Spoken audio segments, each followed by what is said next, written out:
We have with us as our second presenter, Katy Milkman, as the James G. Dinan Professor at the Wharton School of the University of Pennsylvania and holds a secondary appointment at Penn's Perelman School of Medicine. In 2021, Katy was named one of the world's top 50 management thinkers and the world's top strategy thinker by Thinkers 50. The New York Times also named her best-selling book, How to Change: The Science of Getting from Where You Are to Where You Want to Be, one of the 8 best books for healthy living in 2021. Katy is the former president of the Society for Judgment and Decision Making, a TEDx speaker, an APS fellow, and the host of Charles Schwab's podcast, Choiceology. She has also worked with numerous organizations on behalf of change, behavior change, including the White House, Google, Walmart, Humana, the U.S. Department of Defense, 24-Hour Fitness, and the American Red Cross. With that, please join me in welcoming Katy Milkman.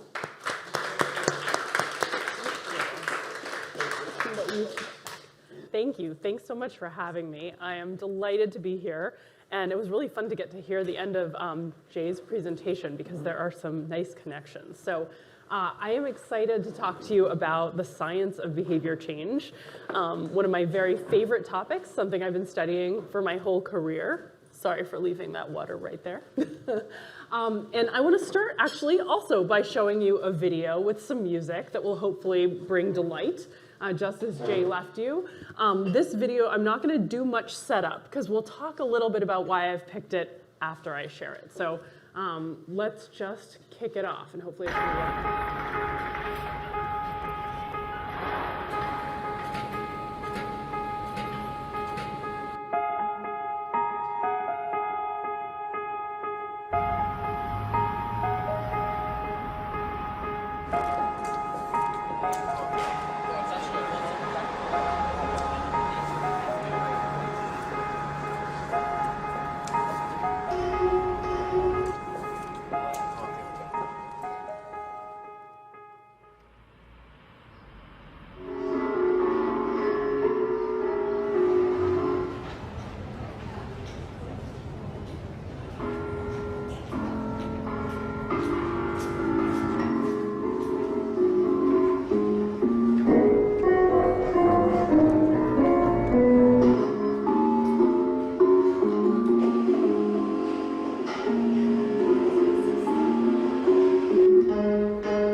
Hopefully you enjoyed that as much as I always do. I want to ask you a question. When people pursue a goal and think about how they're going to get from where they are to where they want to be, how many people think that the most common approach taken is to look for a fun way to pursue the goal versus an efficient and most effective way? How many of you think fun is sort of the dominant approach that people take? Okay. No. That people, and I realize you all have more sophisticated plans than on average, but a typical person who's thinking about how to get to their goal. How many? Efficiency. All right, you're spot on. This is a finding from some research done by Ayelet Fishbach at the University of Chicago and Caitlin Woolley at Cornell University. This is the dominant approach, efficiency. That's what people think matters. But they also have some really wonderful research suggesting it's a mistake. And I actually want to tell you a story about one of my favorite people I've ever interviewed for my podcast that illustrates the mistake nicely, I think. Maybe even more nicely than the piano stairs video. So Nancy is a mother, and she had about 20 years ago just dropped her son and husband off at the airport to go on an Alaskan fishing expedition. And she's living in Oregon. She's driving home along windy roads early in the morning, and she starts to feel a little sick to her stomach. And she thinks, maybe it's food poisoning, gets home, lies down. But as the day goes on, her symptoms worsen, and she ends up deciding to go check herself into the hospital to see if there's something seriously wrong. And what she learns, unfortunately, is that she's had a stroke. And when she wakes up the next morning in the hospital bed, she is paralyzed, and her doctors tell her she'll never walk again. So I'm sure you can imagine how difficult that diagnosis was to receive, especially for someone who was fairly young and healthy at the time, and who had, visions of taking care of her grandchildren eventually, dancing with her son at his wedding. This was not her plan. And of course, like any of us in that position would, she asked, is there any possibility that I could regain mobility and the capacity to take care of myself, to drive, to function without help?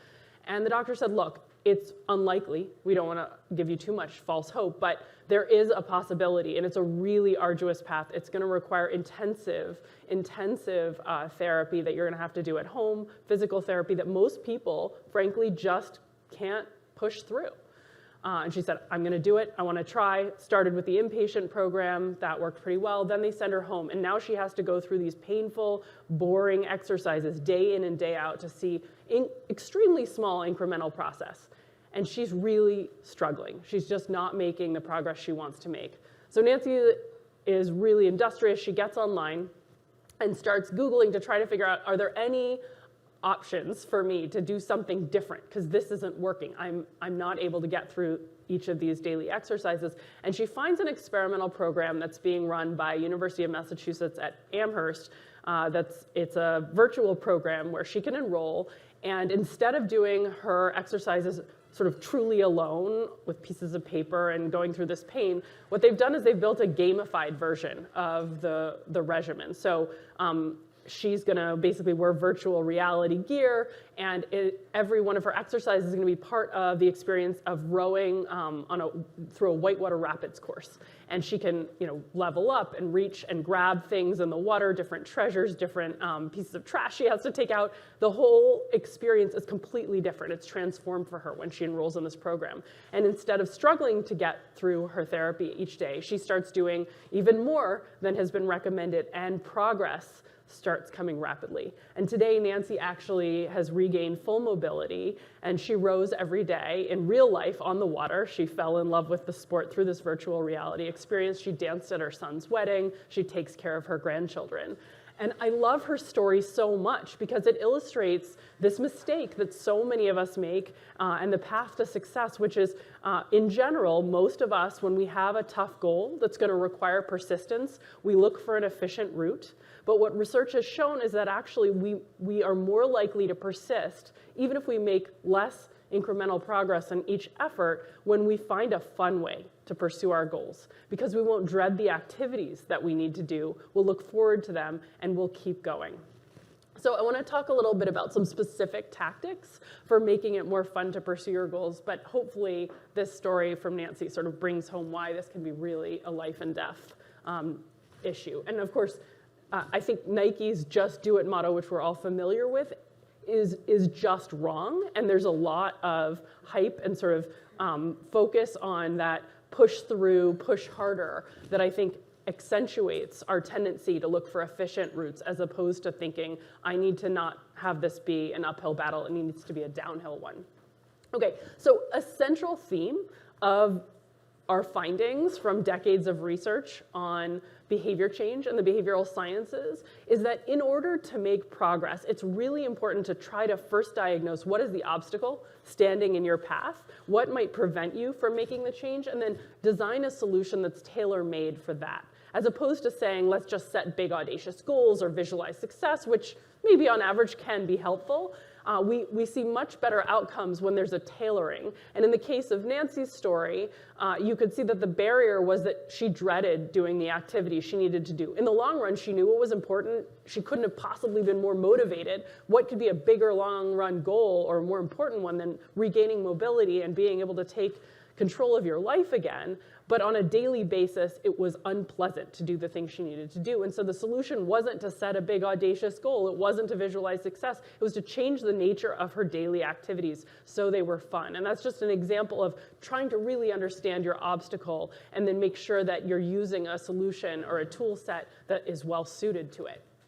So I'm going to talk today about just a few specific obstacles that are internal to change that we see come up time and again, and about some solutions that science has proven can be useful to tackling those goals. Here I've got a list of sort of the 7 key internal obstacles to change that I think behavioral science has proven come up time and again, but each has a slightly different approach that we can take to improvement. So from getting started, right, you know you want to do this, but next week, the week after, next quarter, it's just not today. Impulsivity, which is really the challenge Nancy faced, that it's not always instantly gratifying to do the things that are good for us. And on the flip side of impulsivity, we have procrastination. Forgetfulness, which I think we forget about a lot and can be a really big barrier to change. And there's some very simple, straightforward tools that can tackle that. Laziness is sort of a nasty way of talking about a very common struggle, which is just that we take the path of least resistance. We're wired to do that. That's the efficient route, but it can lead us into habit cycles that are not so helpful, and there are strategies we can use to overcome that, to change the path of least resistance, to change our habits. Confidence. If you don't believe you can achieve change, then you aren't going to take the steps to try. And finally, conformity, which is a little bit, it starts to move outside of the internal and sort of it borders with external barriers to change, which I'm not focusing on. But in general, surrounding ourselves with people who show us what's possible as opposed to people who discourage us is really important, because we tend to conform to the environments in which we find ourselves. So that can be a barrier, or it can be a boost. So what I'm going to do today, we can't get through all of this in the time we have together, though happy in the Q&A to talk about anything else if you see topics up here and you're really curious about them. But I'm going to focus on a few things that I think you can use right away, some of my favorite examples from science of how we can tackle the challenge of getting started, of impulsivity, and of confidence, which come up in different settings. Okay, so to overcome impulsivity, I've kind of already given you the magic answer, the secret sauce, which is to learn from Mary Poppins, to make it fun. How can we provide a spoonful of sugar to make the medicine go down instead of telling people just choke down the medicine, which is Nike's motto. So we can learn from Mary Poppins and do it slightly differently. And I want to tell you a little bit about a couple of specific strategies that can make it more fun to achieve our goals. The first one I want to introduce you to Liz Lemon in case you aren't already familiar with her. If you are, fabulous. She's my favorite character of all time. But if you don't know, Liz Lemon was the lead character on NBC's former hit show, 30 Rock. And her persona is that she's a 30-something executive who works too much, exercises too little, and is generally a disaster when it comes to self-control. So I want to make a couple of plausible assumptions about Liz to introduce you to this idea. The first assumption I'd like to make about Liz is let's assume that she wishes she exercised more, but she lacks the willpower. And let's also assume that she has a thing for trashy TV shows, but she feels guilty wasting her time watching junk. Okay, hopefully that sounds plausible. So the solution I want to talk to you about for impulsivity, and specifically for Liz's problem, is something I call temptation bundling. What if Liz only allowed herself to watch those lowbrow TV shows while she's exercising at the gym? Suddenly she'd find herself at the end of a long day craving a trip to the gym to find out what happens next to our favorite characters. Time will fly while she's there. She won't even notice she's working out. And in the bundle, she's going to waste less time at home watching this trash, and she can get other things done. Okay, sounds like a magic solution to exercise, but I want to just point out temptation bundling isn't just about exercise, so I am going to show you some data on that. I think I missed a slide, but I'm going to tell you a little bit about one study where we looked to see whether or not it works. In that study, what we did is we actually randomly assigned students and staff at the University of Pennsylvania to one of 2 different experimental conditions. And I'll tell you a little bit about other settings where this can work in a moment. But in this study, we're focused on the gym. And in those two groups, they had different experiences. Both groups said, I want to exercise more, I want to go to the gym more regularly. All of them had to own an iPod in order to enroll, so they have some way that they can listen. We're going to do this with audiobooks instead of TV shows in this particular instantiation. And one group of those folks, they come in, and they're given a menu of 80 audiobooks to choose from that we've pre-tested. These are books that people find it hard to put down once they start reading or listening. So they're books like The Da Vinci Code, The Hunger Games. And they choose which 4 are most appealing to them. We load them onto an iPod. They go to the gym, they do a 30-minute workout while listening to the beginning of whichever of those novels they're most excited to start. And after their workout, we tell them, if you want to hear what happens next, you'll have to come back to the gym because we'll be holding this in a locked, monitored locker.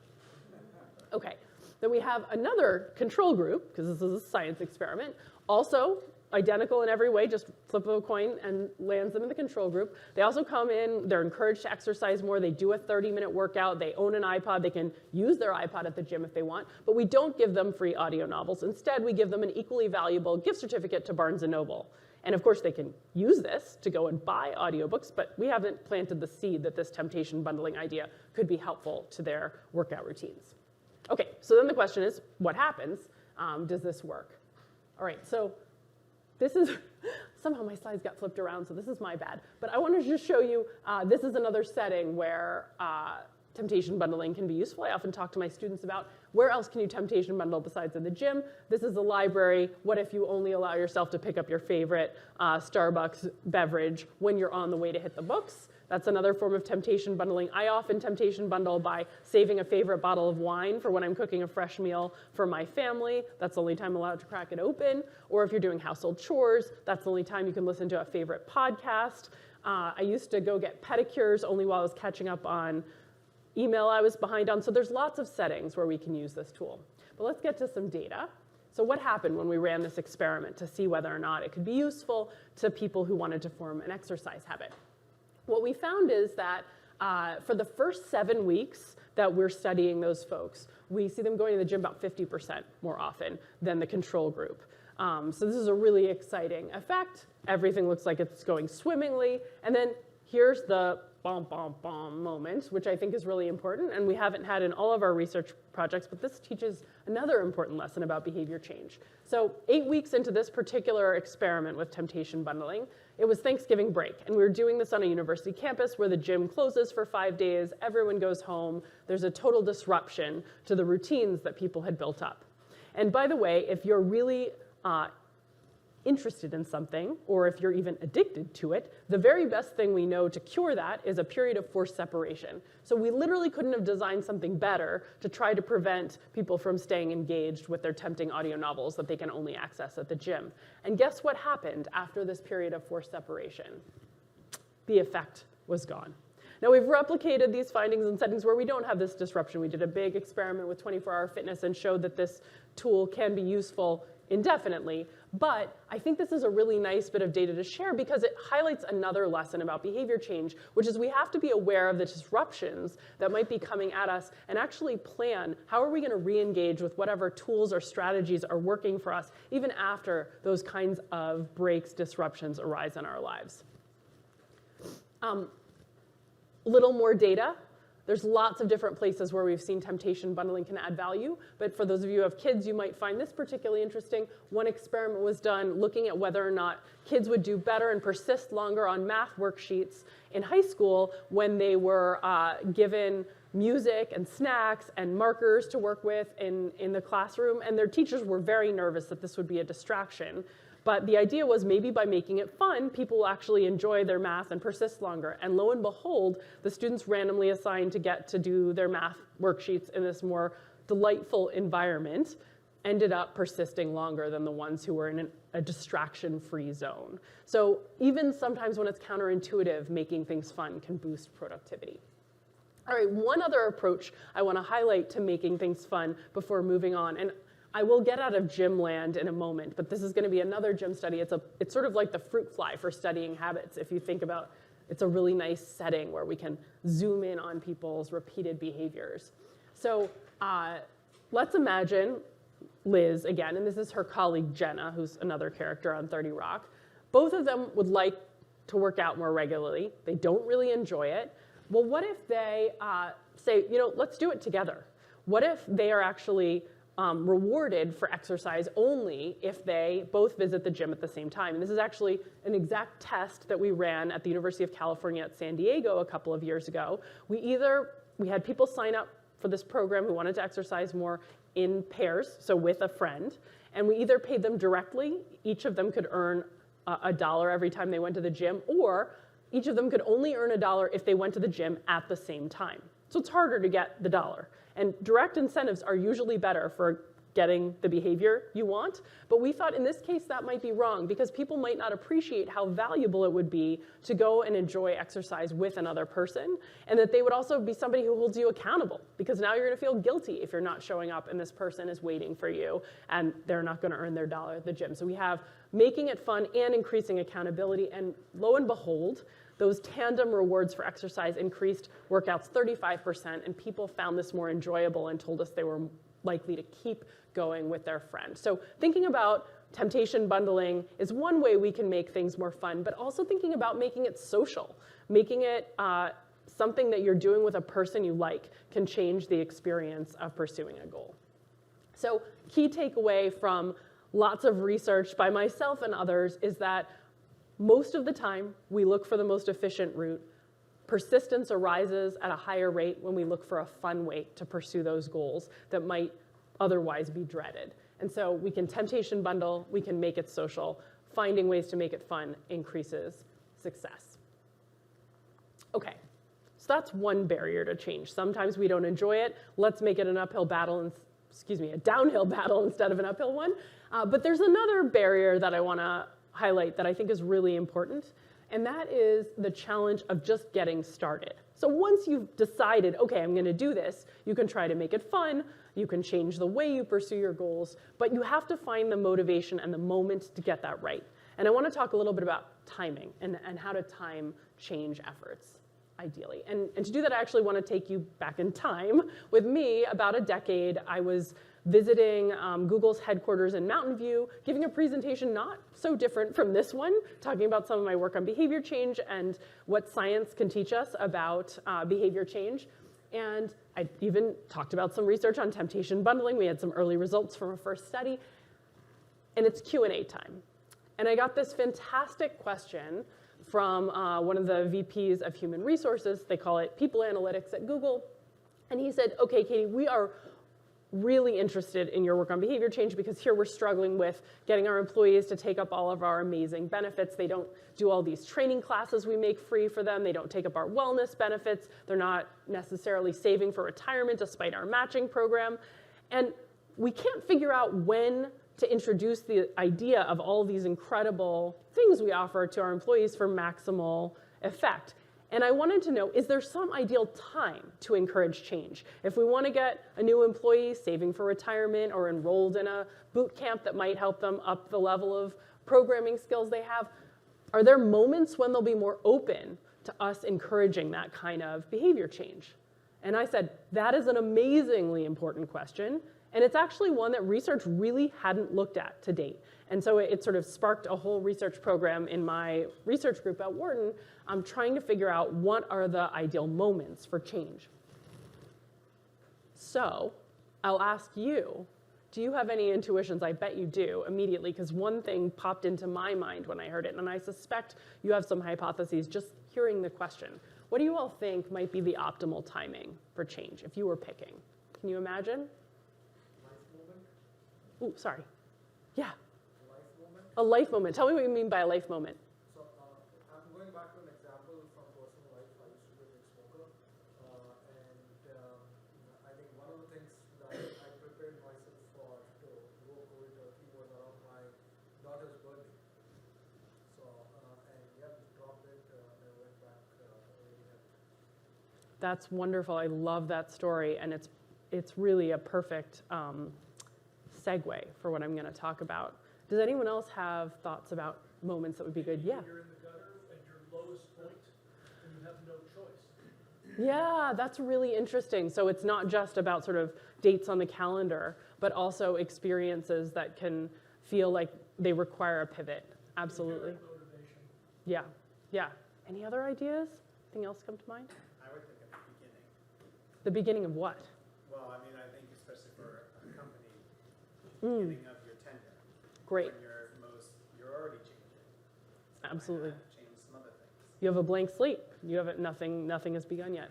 You all have such wonderful intuitions. I'm going to tell you about the science behind what you all just shared based on your intuition. So the first thing that occurred to me, which I think is really related to what you've raised, was the New Year's effect.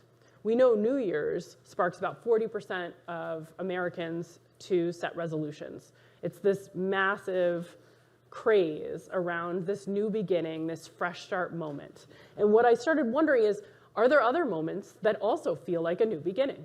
What other times have that same psychology of a fresh start, the birth of a child or the birthday of a child, or your own? What are moments in our lives that feel like a clean slate? And so we actually started digging into this literature and autobiographical memory. That's really interesting. It's part of the psychology literature. And what it shows us is that we don't think about time linearly. We actually think about ourselves like we're characters in a book, and as if our life has chapters.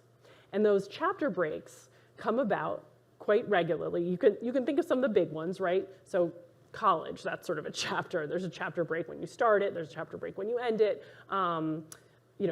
Each company you've worked with, that's a chapter in your life.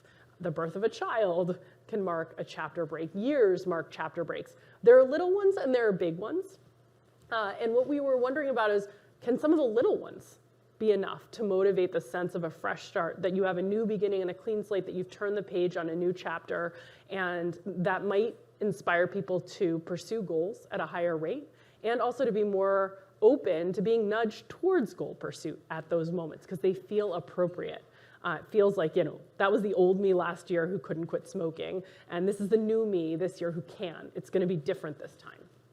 So we looked at a number of different dates on the calendar that arise frequently that have no substantive meaning in a sense, but they psychologically can create the sense of a clean slate. And by the way, there's also research on physical moves, physical transitions, real life changes that shows similar effects. But even these dates on a calendar that truly don't come with a relocation or anything of that nature still have this great power. So the start of a new week, a new month, the celebration of a holiday, the celebration of a birthday or a child's birthday, and the start of a new year, all moments that turn out to be fresh starts.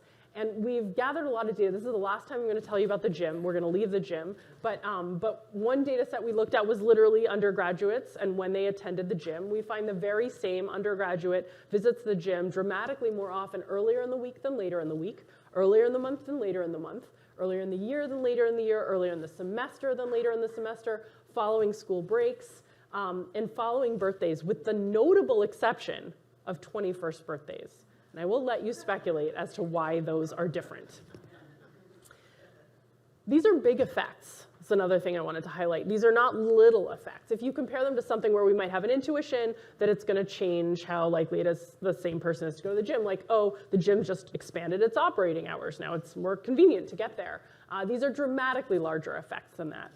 And we've looked at it in other settings as well. One setting where we looked at it was just when people search for the term diet on Google. You see the same fresh start spikes at the beginning of a new week, month, year, following holidays, particularly the ones we associate with fresh starts. So think more Labor Day and less Valentine's Day.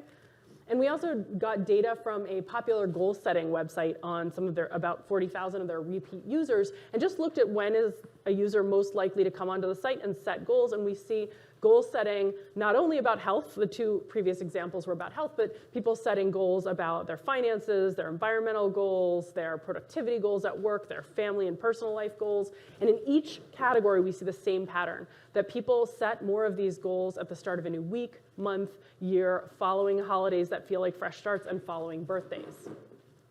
So we're seeing this arise naturally.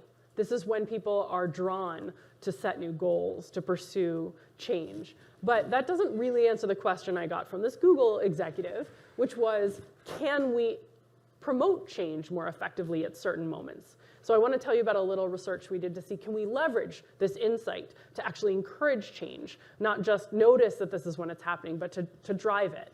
And we've done multiple experiments, but I wanted to show you one where we were trying to promote retirement savings enrollment among employees at a large company who weren't yet saving. So it was about 2,000 employees who hadn't signed up. It was a generous match program, and we wanted to see, can we get them to sign up, maybe by just highlighting the opportunity at a time that will feel appropriate, that feels like a fresh start, a moment when, yeah, I do want to make that change in my life. So we sent these mailings that said, stop waiting, start saving. All you have to do is check a box, sign your name, mail it back. We'll take care of the rest. We'll put you in your target date fund with a match.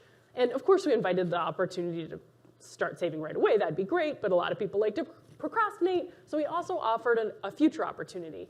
And we offered them the opportunity to start saving after their next birthday. We also had, do you want to start saving after the start of spring, which is another recognizable fresh start date. And we compared this to a standard mailing that actually is identical. It's still offering them the opportunity to start now or in a certain number of months that corresponded, by the way, to their birthday or to however many months away the start of spring was, if they were in that, so we match people. It is literally the same offer. This is a very tight test of our theory, but we didn't label it as a fresh start date, right? So your birthday's in 2 months, but maybe that's not what's salient to you when we invite you to start saving in 2 months. Whereas if I say, do you want to start saving after your next birthday, you start thinking, yeah, I want to turn a new page next year. I want to get this under control. I want to get my savings going. That is the right moment. Let me get this done. So what happened? Well, we saw about a 30% increase in savings over the next 9 months among the people who received the birthday or start of spring fresh start mailings. So these are basis points, but of their monthly contributions from salary. But it's a pretty substantive change for a single mailing that changed just a word, highlighting that the timing aligned with a fresh start date. Okay, so takeaway here. When you're thinking about what is the right moment to make a change in your own life or to encourage other people to make a change in theirs, what we've seen is that fresh starts are an ideal moment for encouraging that kind of change and for pursuing that kind of change because they give us this sense of a clean slate and the opportunity to do better than we have in the past. All right, I have one more insight I want to share, and then I'm really excited to start taking some questions. So the last thing I want to talk about is a really different barrier to change, which is that sometimes we just don't believe in ourselves, that we don't believe we've got what it takes. And I want to talk a little bit about the power of advice. And I want to just ask if you are thinking about what is most common, again, when someone is struggling to achieve a goal, somebody working with you, someone you know, which do you think most people are more likely to do? Do you think most people are more likely to offer up some advice, maybe unsolicited advice? Here are my 3 tips on how you could be a better parent. Here are my 3 tips on how you could be more successful at your job. Or ask that person to coach someone else, to generate some insights and turn around and give them to another colleague or parent struggling with a similar goal. Which do you think is more common? Ask for advice from that person or offer advice that's unsolicited? Okay, how many think most of us would just offer up advice unsolicited? How many of you think getting them to give some advice might be a more common approach? All right, I can't trick you all at all. I'm glad your intuitions are spot on, as they should be. You're totally right. Most of us think the right thing to do is offer unsolicited advice. But what's really interesting is that a professor at the Kellogg School at the Northwestern University named Lauren Eskridge-Winkler, when she was doing her dissertation research, she had the same observation all of you did. Notice that our tendency when we see someone struggling is just put our arm around someone and offer our 3 tips, whether or not they've asked for it. And she wondered, is that really the right solution, or could it actually be demotivating to people to constantly, if they're struggling, be hearing people's advice and never be put on a pedestal and asked what they think and what they think might work? And she started interviewing struggling students, salespeople who weren't doing so well in their jobs, asking them what they thought would help them, so asking them for their own advice. And what she was really amazed to find is, 1, they said they loved being asked. No one had ever asked them what might help. And 2, they came up with great insights when they were asked. They had a lot of self-awareness that hadn't been drawn out before. And she thought, what if we have the formula wrong and we need to flip the script? What if when someone's struggling, a better approach to boost their confidence and their competence might be give them an opportunity to coach someone else who's just a little behind them working towards the same goal.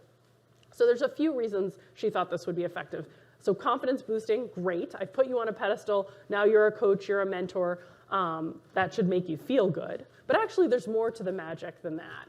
There's also the fact that now that you're accountable to someone else to give them some words of wisdom, you're going to have to introspect more deeply about what could work. And you may come up with insights you wouldn't have if you weren't on the hook to offer advice to another individual. And then there's this other component, which is once I've given you advice on how to pursue this goal, I'm going to feel like a hypocrite if I don't walk the walk myself. So there's also something called the saying is believing effect. You convince yourself by encouraging others. So for all these reasons, she got very excited about the power of advice giving. And she's done a bunch of research studies looking at whether or not this is useful. And I got to be involved in one of them that I want to share today, where we actually tried to see whether we could improve the grades of high school students by putting them in the position of advice giver. And we designed an incredibly light touch intervention that students took at a fresh start moment right after January 1st. They're coming back for the second term. These are high school students in Florida. And what we did is we randomly assigned some of them to give advice to their younger peers about how to study more effectively. It was an 8-minute survey they took online, some open-ended questions, a letter to their peers, as well as some multiple choice questions, tips, and they're going to be passed on to another student. So incredibly cost-effective to implement. And we tested this with almost 2,000 students. Again, random assignment. Do they walk into a computer lab and give advice to their peers, or walk into that computer lab and do other activities? And what we found, and I actually am showing you the exact numbers in part because I think it's really important to be clear about effect sizes and how much magic you can expect. Well, these are statistically significant results. Improvements in GPA in the subject that students said they most wanted to improve in, and in math, which were the two things we set out initially to study. And sort of we do something called pre-registering, saying what are our outcomes. We see a 1 point improvement in GPA. So GPAs are scaled from 50 to 100 in both math and in their target subject. Now, we are not turning C students into valedictorians with an 8-minute exercise, right? Importantly, this is not going to erase all of the learning losses we've had due to COVID. But the fact that an 8-minute activity where people spend a little time introspecting on what advice they can offer their peers does significantly improve their grades by a point is sort of miraculous to me. And she has shown other effects along these lines in other settings. And my big takeaway from this is sort of how can we think about both using this insight in organizations and scaling up its potency. I think the big takeaway is sort of when someone is struggling and you believe confidence is part of the equation, or it's missing from the equation, one solution can be to put them in the position of a coach or a mentor to someone else. And this can help you too. And I actually realized I use this in my own life, I've sort of structured it a bit more clearly after seeing this research, but I now have an advice club. So it's a group of women who all have similar career goals. We're all professors at top business schools who care a lot about communicating science and also doing science. And what we do is we come together when we face a challenging decision, and we reach out to each other and we say, I'm not sure what to do about this. I could use some advice. And when we initially formed the advice club, we had the insight that it's free consulting, it's social support. Those things are always valuable. It'll be great. And those things have been great. I have some tremendous friendships as a result. But another really interesting aspect of it is I have found every time I am asked my advice, it helps me immensely. Because when you take that outsider perspective, there's no sort of emotions, it's not your problem, on solving someone else's challenge, you see more clearly. I'm quickly and decisively able to offer advice when these women come and say, here's my dilemma, what should I do? It's much easier for me to see clearly than when I face the same one myself. And then inevitably, whatever challenge I've coached them on comes up in my life a couple months later. And instead of hesitating, now I have the confidence, I know exactly what to do. I already solved this for Medupe, and I'm I'm going to follow that script. So it boosts your own confidence to be in the position of advisor. And I think it's no accident that organizations like Alcoholics Anonymous have a sponsorship model where new members receive a sponsor who isn't some trained professional with expertise on dealing with addiction, but rather someone else who's a little further along in their journey towards sobriety, and that the benefits there accrue not only to the new member, but also to the sponsor who's getting something out of each piece of advice they offer. Okay. So I'm going to wrap here so we have a little time for questions. The key thing I want to leave you with, the key insight from sort of all of this research isn't make it fun or capitalize on fresh starts. Those things are important and they're tactics, but rather that thinking carefully about the barriers to change before you pick up a science-based solution is going to really help ensure you use the right one, that you use the right scientifically validated tools in your situation. And I've talked about a few of the barriers that you can see coming up time and again to change, from confidence to impulsivity to the challenge of getting started, and specific tactics you can use when you see that come up in your life or in someone else's. So I hope this has been helpful, and I am really excited to take your questions.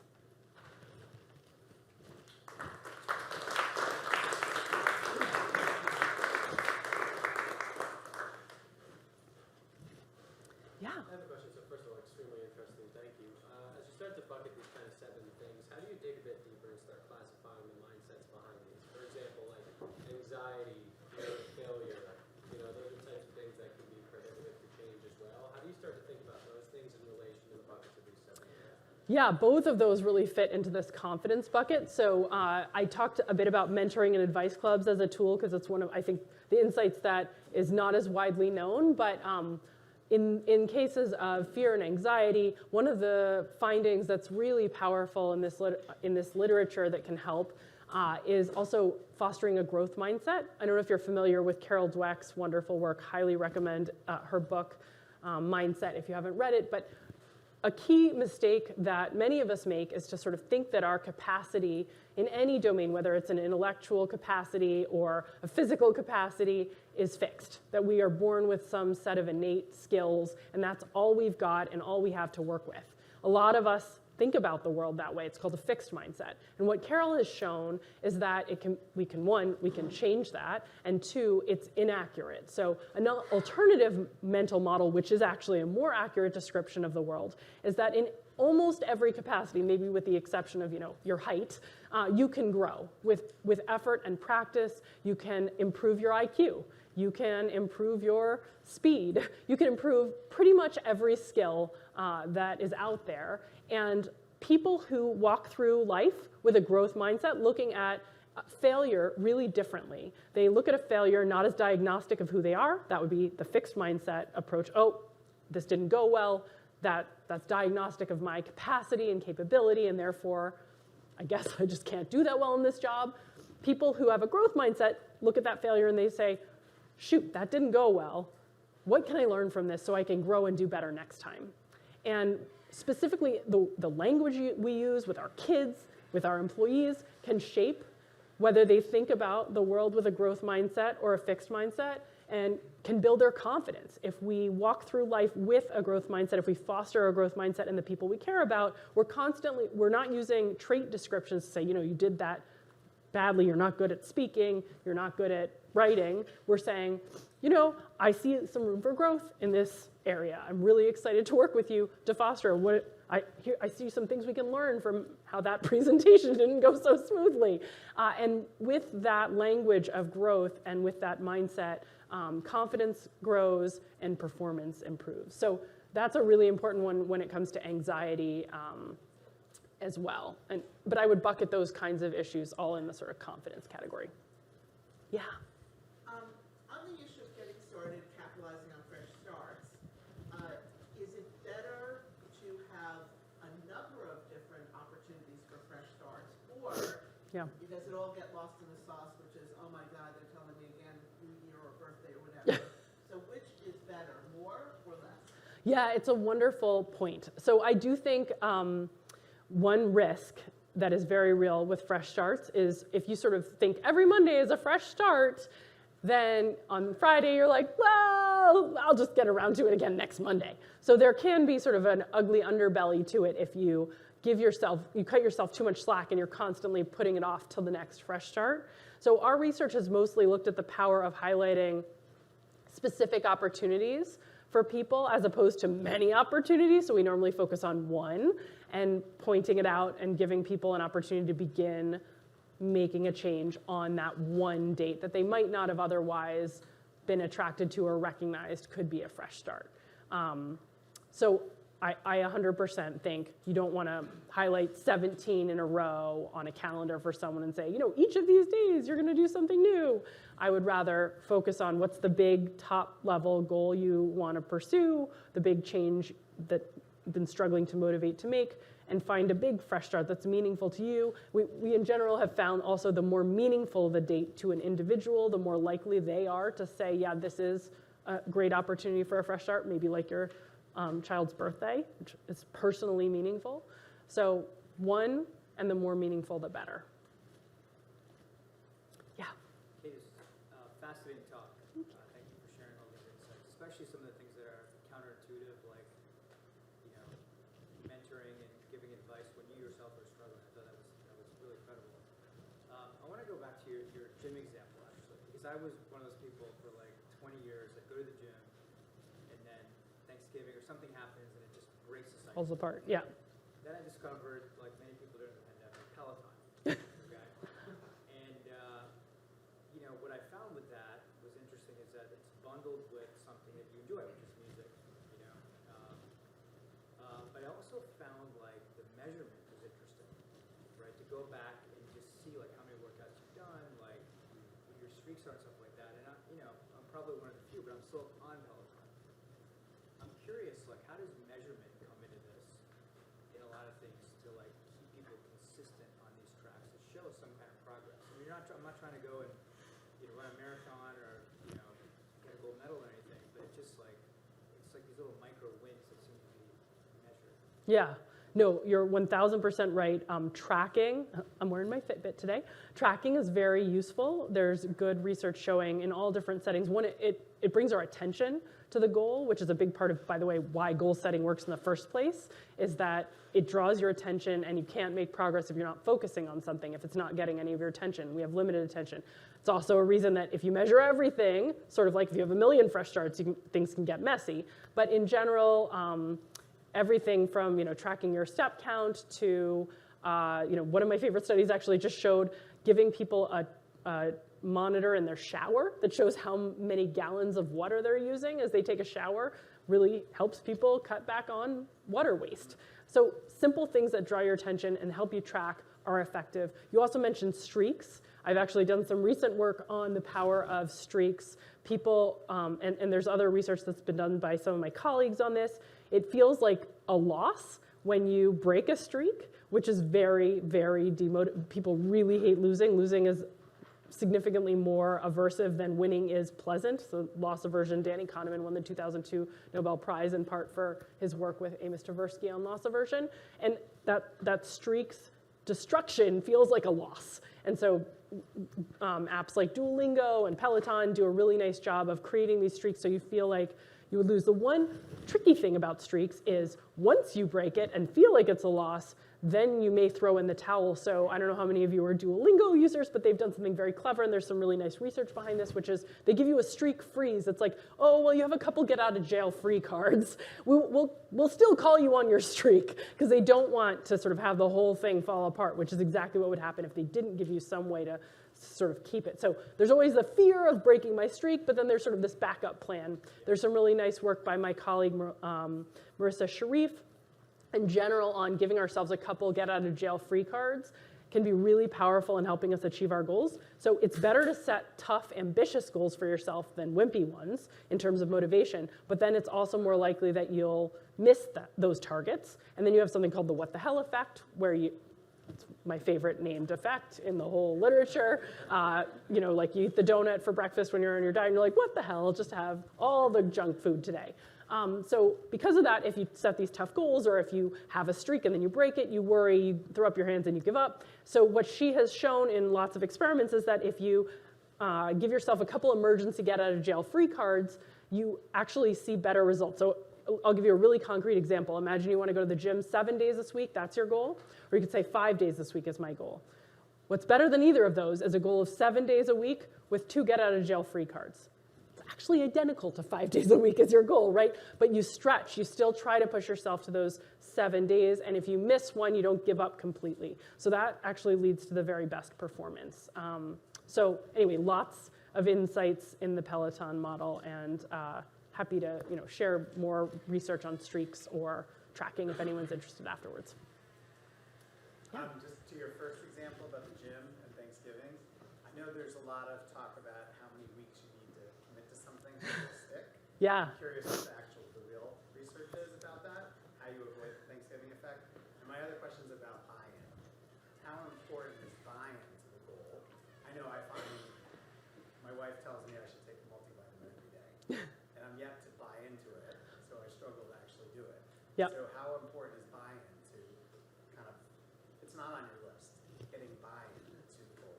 Yeah, To wonderful. motivate kind of focusing on it and accomplishing it. I'm just curious if it should be. Yeah, fantastic questions. Okay, let me start with the habit. How long does it take to form a habit? First, I'll tell you a myth, and I'll bust it. You may have heard 30 days to form a habit. It's a widely dispersed myth. It is false.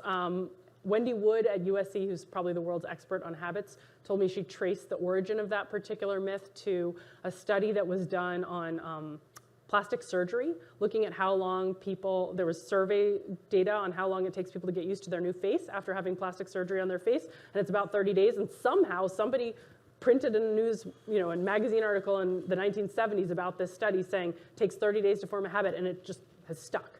So anyway, lots of garbage out there. Colin Kemmer's a Caltech economist, has been leading a project I'm involved in using machine learning to try to figure out is there a magic number and what is it? And we've looked at a couple of different data sets. One was gym data, another was data on hospital caregivers and whether or not they sanitize their hands when they enter patients' rooms, which is something they should do and hopefully can habituate. So in both cases, we looked across thousands of people, how long does it take to form a habit around this behavior? And in some cases, of course, the answer is they never do.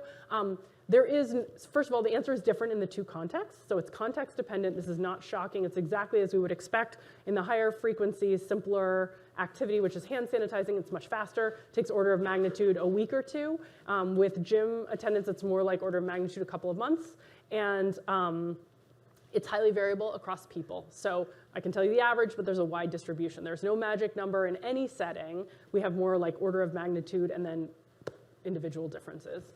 But yeah, not 30 days. And then on buy-in, it's an excellent point. Actually, my work sort of steps in at the moment when we have buy-in and says, okay, you want to make the change, but you haven't gotten it done.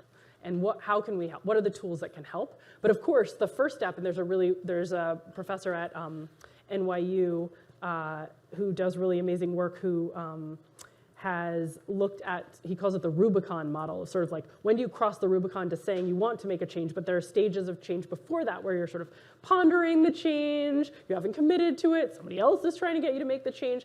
And so I think of that whole area before you cross the Rubicon and enter my world of, okay, you want to change, but you're struggling to actually enact it.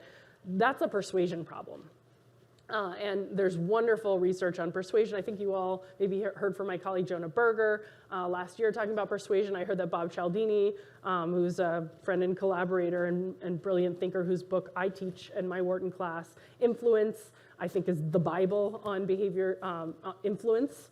So to me, those are the tools you use to get buy-in. And once you have buy-in, there's still a bunch of barriers that get in the way of change, and that's where I think I can be most helpful. Yeah. Fascinating. I think the questions as well as the postscript. Not to sort of take us into lunch on a negative question, but the thought that sort of came up was: is there any research that shows the extent to which these things are correlated at the individual level? So I'm a procrastinator, I'm also a bit lazy, and then if so, is there any sense of what the primitives of these things are? Did you learn it from your parents? Was it the kind of profession that you went into, or any sort of causal may not be the right word, but Yeah. cause people to be more likely to be procrastinators? They could be sociological drivers, cultural drivers, individual characteristics. Maybe as you get older, you just get lazy, those kind of factors. So it's two questions. Yeah, it's a fantastic question. Okay, so first of all, one thing that I think is really interesting, and I'd say that in this area, sort of the procrastination and impulsivity has been studied most. People are really interested in sort of what leads people to have high discount rates, and which can lead them to, smoke more, save too little for retirement, not exercise frequently enough, not hit deadlines in school, and so on. Tons of research has been done, and one of the things that's most interesting is that people, if you look across life domains for the same person, like, am I procrastinating when it comes to exercise, or how's my self-control when it comes to eating, how's my self-control when it comes to getting my work done, they're almost as uncorrelated across settings within person as across people. So it's really domain specific.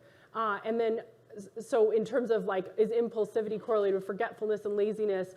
The answer is almost certainly yes, in part because some of this is related to things like socioeconomic status and sort of what were the environmental factors in your childhood and whether or not you were coached through some of this emotion regulation and how to learn strategies for overcoming stress. So there's like a latent factor underlying all of it, but they are also different and different across domains. So I think there's plenty of variability in each of us in which of these things come up when, and also within us in which of these things come up when. Yeah, I hope that helps answer your question. Thank you. We have time for one more question. Anybody else has one? Yeah. Yeah. This is actually more of a comment. I listened to an interview with the CEO of Ancestry.com, and she mentioned something similar to something you said, Stephen, when she read your book. She wrote a book, and she was talking about 10 rules of women in the workplace, and one of them was having allies. So she said monthly she gets together with a group of women. They're now her friends, but they're also colleagues from various companies, and they give advice to each other. And she finds that super productive. So just letting you know. That's a wonderful example to share, and I'll recommend a book actually on this, which is by some wonderful women colleagues called The No Club, which came out in May. It's by Linda Babcock, Lise Vesterland, and two other people whose names I am not thinking of at this very moment, but will of course come to me the minute I step out of the room. And it is a fantastic book that talks about the particular importance of women having groups like this. And the name, The No Club, also focuses on helping turn down non-promotable tasks, which can be a particular burden for women and also for minorities. And so thinking about if your advice club will have a particular goal, like there is some objective we are trying to achieve. In the case of the No Club, it's overcommitment to things that aren't actually rewarded due to, guilt and social stereotypes and whatnot, but that might not be the goal you want to achieve. But The No Club is a wonderful book, and it talks a lot about how powerful these tools can be for women in particular, for getting things under control in their lives, for many of the reasons I talked about and others as well. So, yeah, thanks for the comment. Thank you, Katy. Yeah, thank you for having me.